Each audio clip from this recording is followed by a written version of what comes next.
So earlier this year, I went to Banaras and it was a crazy experience, let me tell you.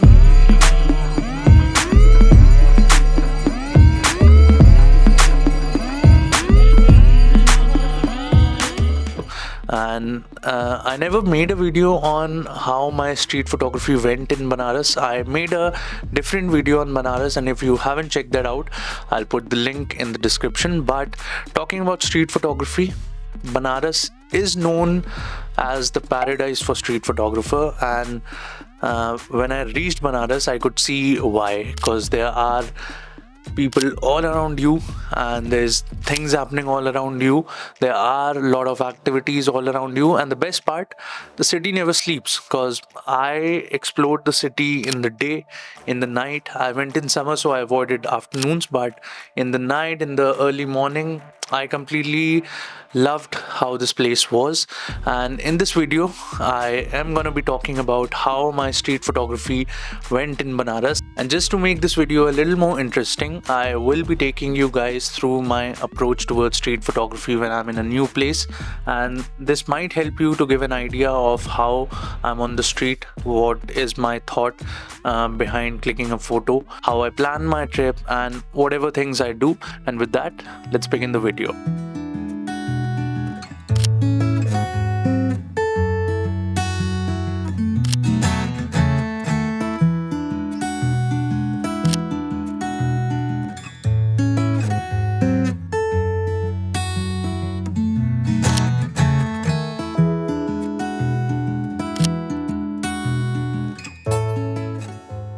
First things first, let me tell you what gear I use. So most of the photos which you will see in this video are shot with Ricoh GR3. Some are shot with my Fuji X-T4, but these days I avoid carrying my Fuji X-T4 because with X-T4 I usually use the 35mm lens. I have different lenses also, and when I'm out traveling, I don't want to carry these many lenses, and that happens with every photographer. If you have some lenses, you would be carrying those lenses just in case you need it.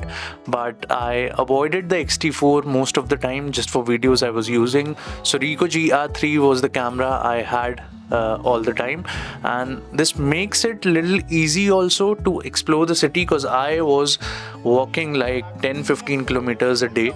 So Ricoh GR3 would be a much better choice in that situation. And one advice, whatever camera you are using, you should be comfortable enough with that camera and in sync, because in street photography things happen really fast. If you are 1 second late, you will miss the shot. So getting in sync with the camera, it's really important, and I feel that camera should be a part of your body, because whenever you see a frame, you should just automatically click the shutter button and tweak the settings immediately, because that matters a lot in street photography. That 1 second, 2 second, you can miss the shot easily. So try to get a camera which you are more comfortable with, and that will make the experience much more easy for you.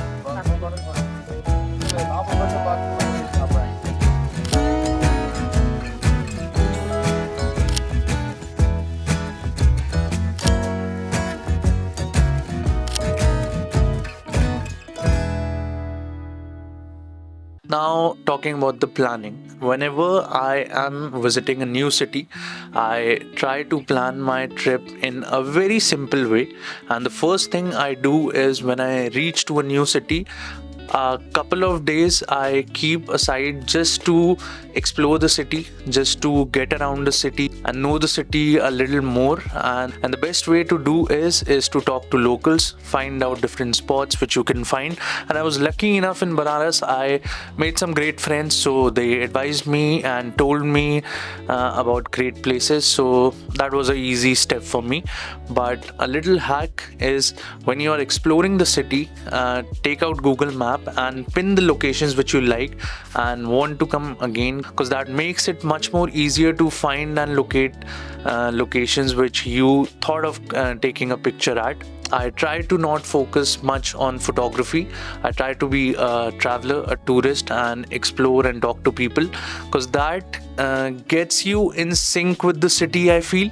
And you also want to be comfortable when you're in a new place. And some places where I carry my expensive gear, you have to be sure that those places are safe enough for you. There's nothing happening to your gear or to you. So for a couple of days, I try to analyze the city. I try to figure out what places I need to go, what places I should avoid, talk to locals, and then plan my trip accordingly. Now the planning is done. Let's come to the shooting process.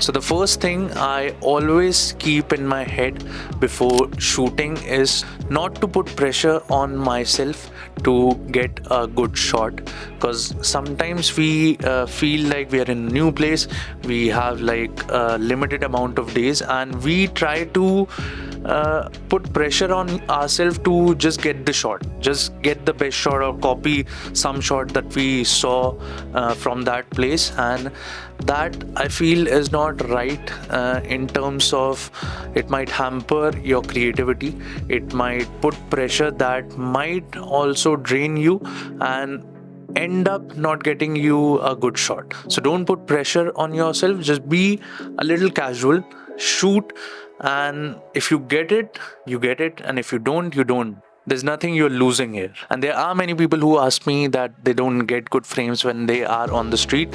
So for that, I would say whatever catches your eye, click it, and don't focus much on framing, and let it be a very subconscious thinking of framing. You don't have to always see the rule of thirds or any other composition technique when you are taking a shot, but the simple thing is, if you see something that attracts your eye, the composition is already made in your head, and that might not take you more than 1 second to click that shot.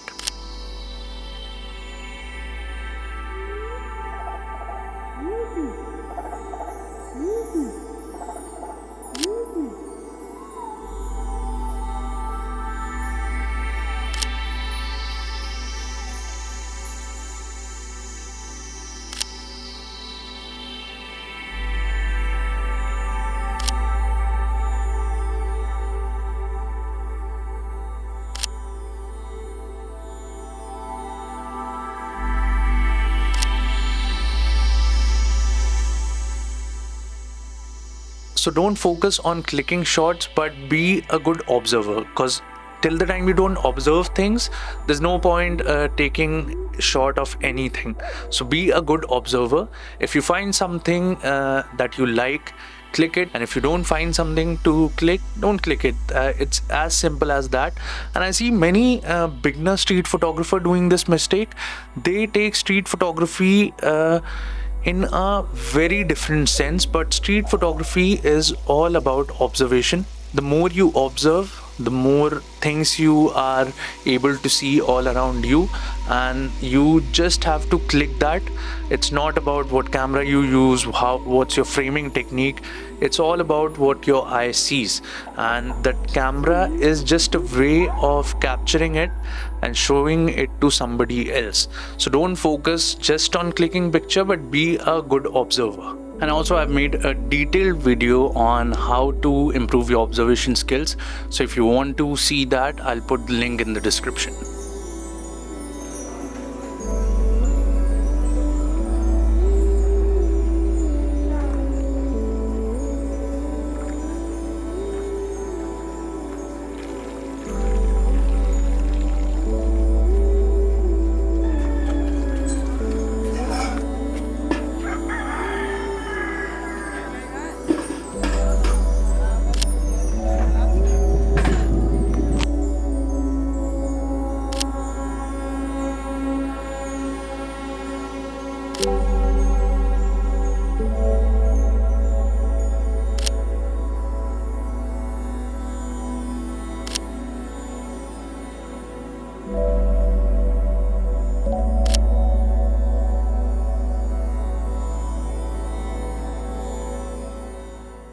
Now, talking about the city Banaras, I had great expectation. This was the first time I went to Banaras, and it has a different vibe to it, and every city has a different vibe. But talking about Banaras, the people, the crowd, the energy, the spiritual energy, there's a lot happening in the city. One part of the city you see people burning, on the second part you see people praying for their goodwill or whatever they came for.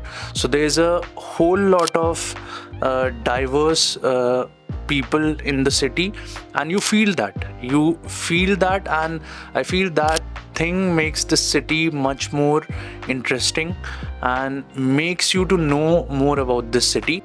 And that is what street photography is all about for me. It's about connecting to people, knowing their story, and telling those stories with the help of pictures.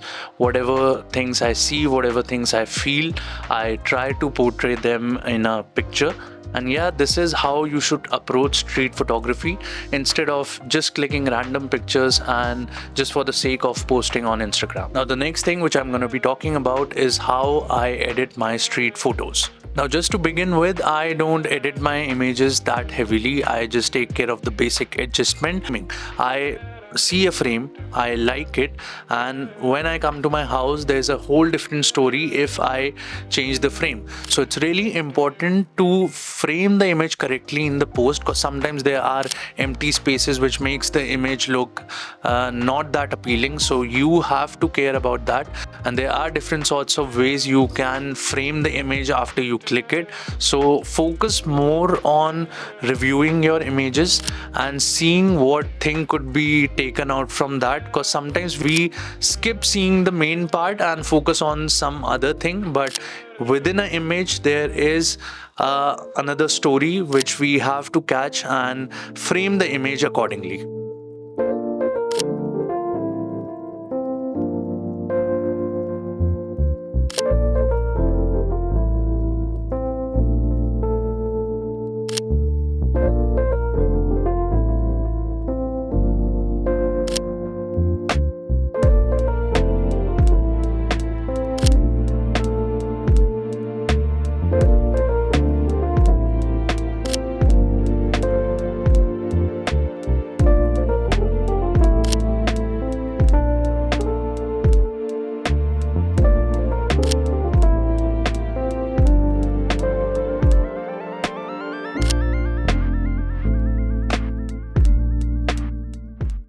So that's all for this video. I hope you guys liked it, and if you have any questions or just want to clear any doubt, the comment section is open. Feel free to comment down and ask anything you want to. And if you like the video, press the like button and also subscribe to my channel, support your boy, and yeah, happy shooting.